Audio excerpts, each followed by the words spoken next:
นี่นะมื้อนี้สิพามาเบิ่งเขาจุดต่อเอาไม้ตอกเลยจุดกำลังพาไม้เอาไม้บ่งนะพาให้ไม่รั่วเนาะจุด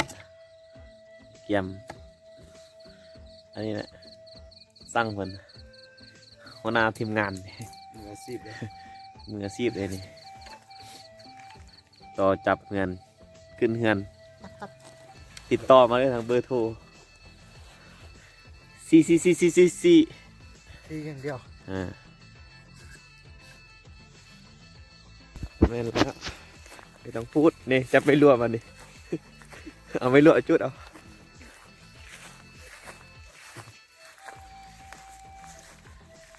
ทีมงานใหญ่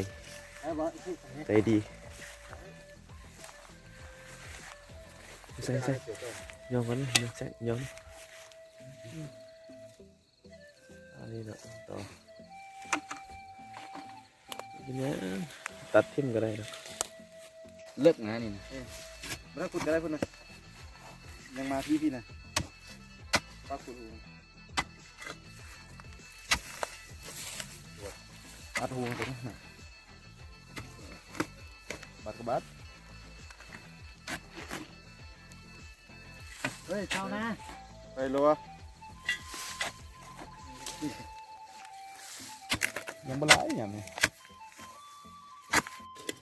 งานการไม่ทำรำแต่ติ๊กต็อก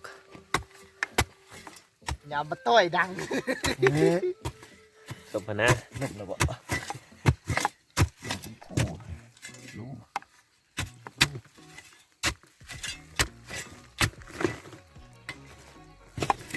นี่ตัวนั้นเขา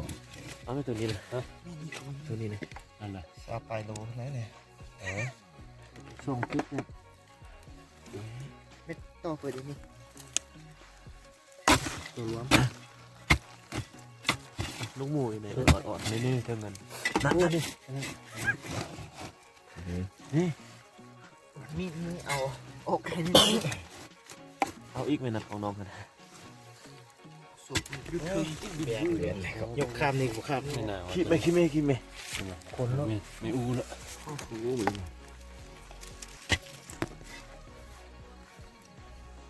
ไม่ขี้ไปจัดการปะ3 อันนั่นแหละนี่เอาอันยูมือเนี่ยศพอันนี้ผ่าเอง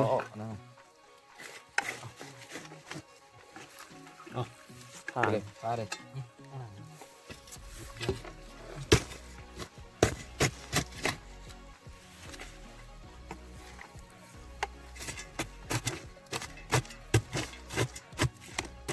เดี๋ยวบุกเข้าอยู่ที่ไหน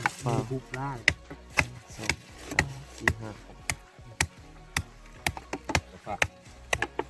7 ฟ้าเนี่ยแหละ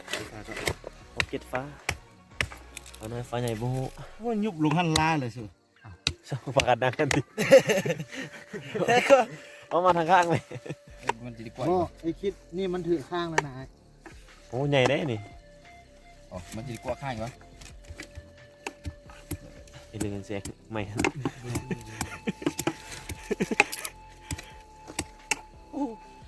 มีน้ำนิดหน่อยเลยนี่เขี้ยวๆนี่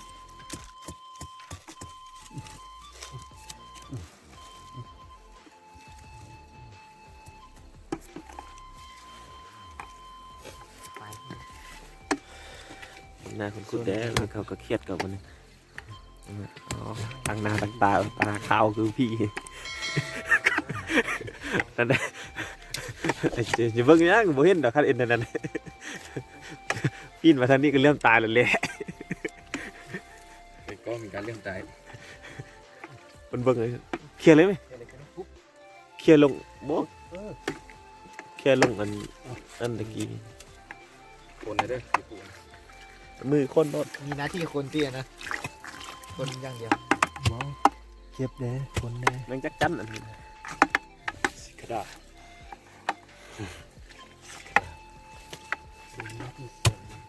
มันแคบเองดิ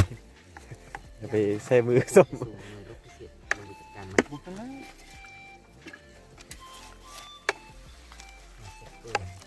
แซ่บเปิดนี่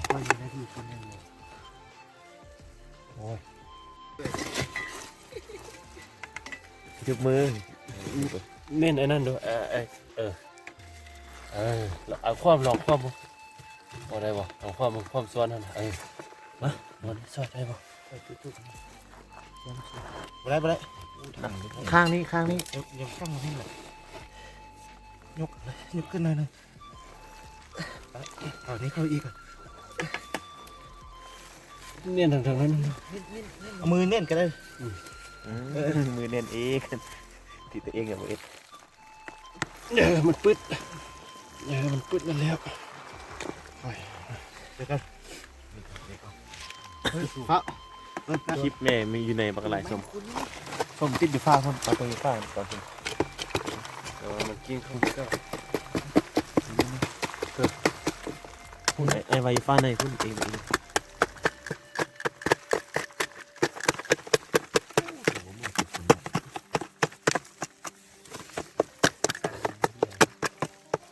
มาออกมาบ้างย่างกี่บ่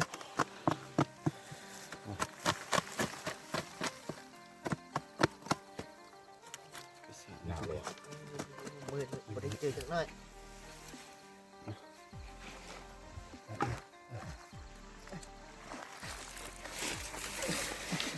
อีกโอ้ยไอ้นี่มีจังลูก นี่ มาอันเลิกก็มา เมนู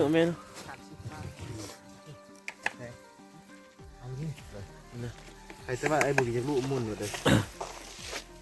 คิดว่าไหม คลิปเป็นตัวบิน เอาคู่มา กูมาทางนี้ไหม ไม่คีบเลยคีบอยู่อันนี้เลยนี่เอาไปสุดเอาไปเลยที่ป้าใช่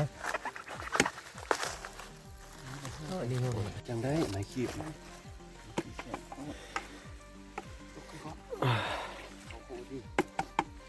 ตัวโยนนี่บริโยน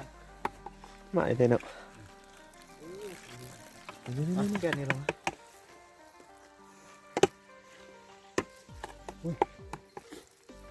อย่าลืมเอ็ดอัน ได้ไหม โปรไฟล์มันได้เด้อ โอ้ยเกี่ยวพันหมดแล้วเกี่ยวไหมลูกกันนะโทษ ได้บ่6 โล เอานี่เลยนี่ก็ได้นี่แตงเอาแล้วแม่มึงเลยลงมาทางนี้เนี่ยจะถอยหลังมานี่เด้อ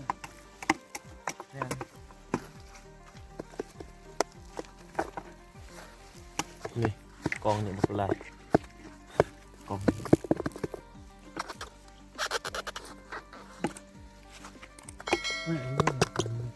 ส้มเอาตัวนี้แค่นี้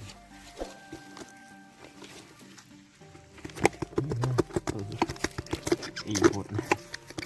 อีโหด โอ้ยนี่ครับส้มเนี่ยกินใช่ไหมข้างนี้มึงจะปาดลงนะแม่คีบเอาเลยเนี่ยเอาดู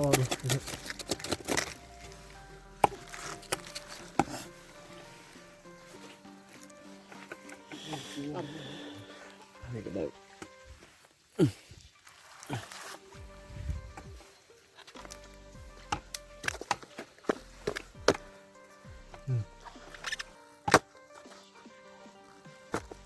ข้างนี่ไอ้คิด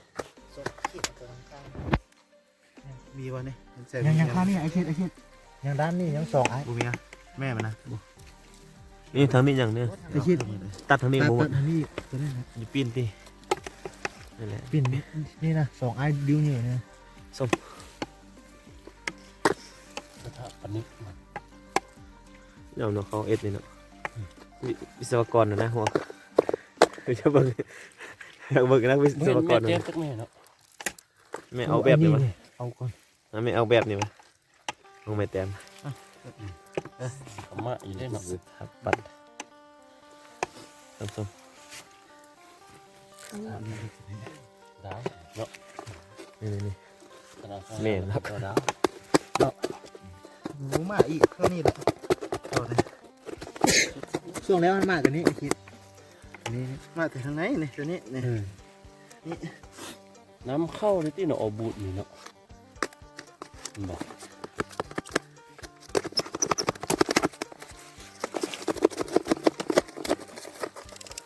จะ ว้าวสี่ว่ะห้า อุ้ยส้มดีแล้วอยู่ในนั้นแหละไปย่องมันรอดข้างไอเพชรเบสนี่ มือตบ คุกเลยเพชรปวดเกือบใส่ที่ยันโว้โหแม่งเกือบดูมือก็อยู่คุบมันก่อน เสียงบอกเป็นมิดจังหน่อยเสียงนั่นนี่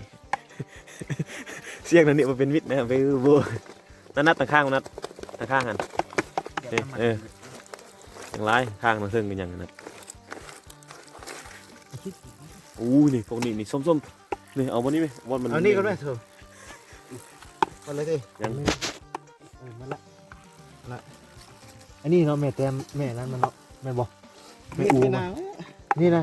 แม่ก็ไอคิดบ่แม่นะ เลื่อมคนนี้เขาปูลงไปจักเลยปุ่มหลาย น้ำด่วน เห็นเลยบางทีพูดเห็นเลยมันดังๆเลยตัวดัง ๆอันนั้นอย่าบุจุดอ่ะนะอันนั้น คนมองกับป้าก็อันนี้ จับตะสีนะ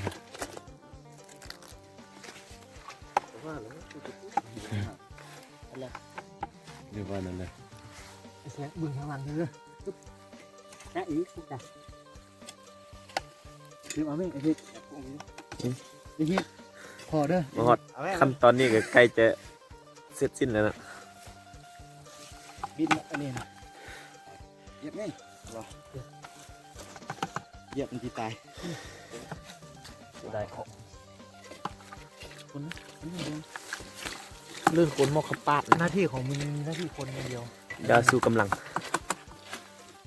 โอ้นะโอ้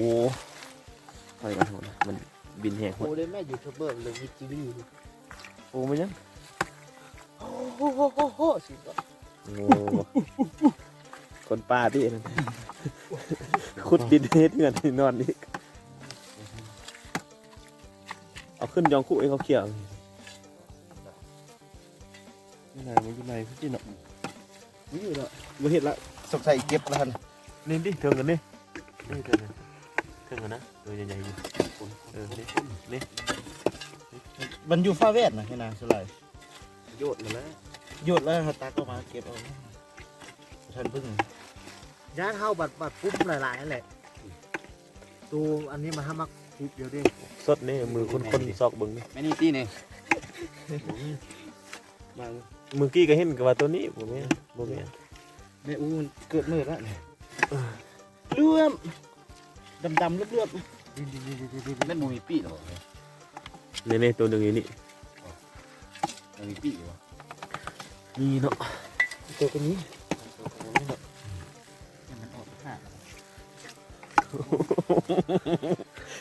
ถึงกับสะดุ้งเลยแหละ ตื่นเลยก็ตัวนี้นึงบ่ตื่น บ่ตื่นดิ มาได้บ่ตื่นก็นอนอยู่ห้องเลยก็ มาก็แล้วยังอยู่ตีนมีตัวหนึง ถ้าไข่ละนายามนี่เนาะเพราะถ้ามีแม่อู้มันก็ไข่ ยังเอาเลยแม่มึง นอนก็ยางไล่กันเลยวะ หนาเลยเนี่ยนี่นอนก็ยากอ่ะ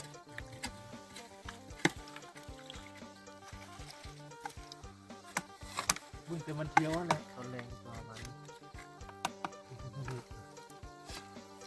ว่าปันหก